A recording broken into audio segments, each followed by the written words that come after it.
दिन चाचा चौधरी अपने हरे भरे बगीचे में बैठकर बड़े चाव से आम का अचार डाल रहे थे। पास ही उनके वफादार साथी साबू आराम से अखबार पढ़ते हुए सूरज सेंक रहा था। अचानक आसमान में एक अजीबोगरीब चमकदार रोशनी फैली और एक काला घना बादल धीरे धीरे नीचे उतरने लगा। धड़ाम! बादल के बीच से एक अजीब सा आदमी बाहर निकला। उसकी लंबी सी नुकीली टोपी थी, लाल चमकती आंखें थीं और उसके हाथ में एक रहस्यमयी चमकती छड़ी थी। वो गुर्राया, मैं हूँ जादूगर झंझट। जो भी मेरे शहर में आता है वो मेरी मर्जी से जीता है। पूरा शहर दहशत में आ गया। बच्चे डर के मारे स्कूल नहीं जा रहे थे, दुकानों से सामान अपने आप उड़ने लगा था और लोग खुद को अचानक दीवारों में फंसा हुआ पा रहे थे। चारों ओर अफरा तफरी का माहौल था। जब चाचा चौधरी को इस जादूगर की करतूतों का पता चला तो उन्होंने जरा भी देर नहीं की।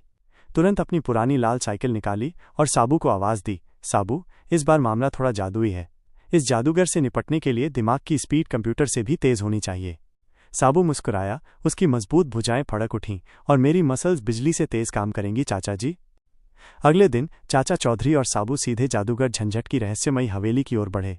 जैसे ही वे हवेली के पास पहुंचे, दरवाज़ा अपने आप खुल गया। अंदर एक बोलता हुआ तोता उनका इंतजार कर रहा था। तोता बोला, अगर अंदर जाना है तो 3 सवालों के सही जवाब दो, नहीं तो हमेशा के लिए पत्थर बन जाओगे। चाचा चौधरी ने शांत भाव से मुस्कुराते हुए कहा, पूछो, पर जल्दी। हमारी भिंडी की सब्जी गैस पर रखी है और जलने का डर है। तोते ने अपने सवाल शुरू किए। वो कौन सी चीज़ है जो बढ़ती है लेकिन दिखाई नहीं देती? चाचा चौधरी ने तुरंत जवाब दिया, उम्र। वो क्या है जो जितना निकालो उतना बढ़ता है? गड्ढा। चाचा ने एक पल भी नहीं लगाया। दुनिया का सबसे बड़ा जादू क्या है? इस सवाल पर चाचा चौधरी ने थोड़ा सोचा और बोले, ईमानदारी, क्योंकि उसमें कोई जादू नहीं होते हुए भी लोग सबसे ज़्यादा भरोसा करते हैं। तोता चाचा चौधरी की बुद्धिमत्ता से दंग रह गया। दरवाज़ा पूरी तरह से खुल गया और दोनों अंदर हवेली में दाखिल हुए। हवेली के अंदर चारों ओर धुआं फैला हुआ था, फर्नीचर हवा में उड़ रहा था और दीवारों से जहरीले सांप बाहर निकल रहे थे। लेकिन चाचा चौधरी का दिमाग एकदम ठंडा था, जैसे पानी।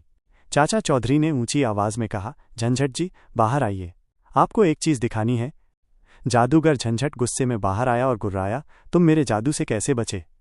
चाचा चौधरी ने अपनी जेब से एक छोटा सा चमकीला आईना निकाला और उसे जादूगर के सामने कर दिया। आईने में अपनी शक्ल देखते ही जादूगर की शक्ल एक बंदर जैसी हो गई। वो चिल्लाया, ये क्या? चाचा चौधरी ने शांत स्वर में समझाया, ये एक साइंटिफिक आईना है जो अंदर की असलियत दिखाता है। तुम्हारी असलियत यही है, तुम एक ढोंगी और डरपोक जादूगर हो। जादूगर झंझट गुस्से में अपनी छड़ी घुमाने लगा, लेकिन तभी साबू ने अपनी विशाल शक्ति का प्रदर्शन किया। उसने जादूगर को एक ही हाथ में उठाकर सीधा नगर निगम के जेल में फेंक दिया। शहर फिर से सामान्य हो गया। बच्चे स्कूल जाने लगे, दुकानें खुल गईं और लोग चाचा चौधरी के घर आम के अचार की स्वादिष्ट खुशबू सूंघने आने लगे। अंत में चाचा चौधरी ने अपनी चिरपरिचित मुस्कान के साथ कहा, जादू कितना भी बड़ा हो, अगर दिमाग साफ हो और दिल मजबूत तो कोई भी झंझट टिक नहीं सकता। ये कहानी दिखाती है कि कैसे बुद्धिमत्ता और बहादुरी किसी भी बड़ी से बड़ी मुश्किल का सामना कर सकती है।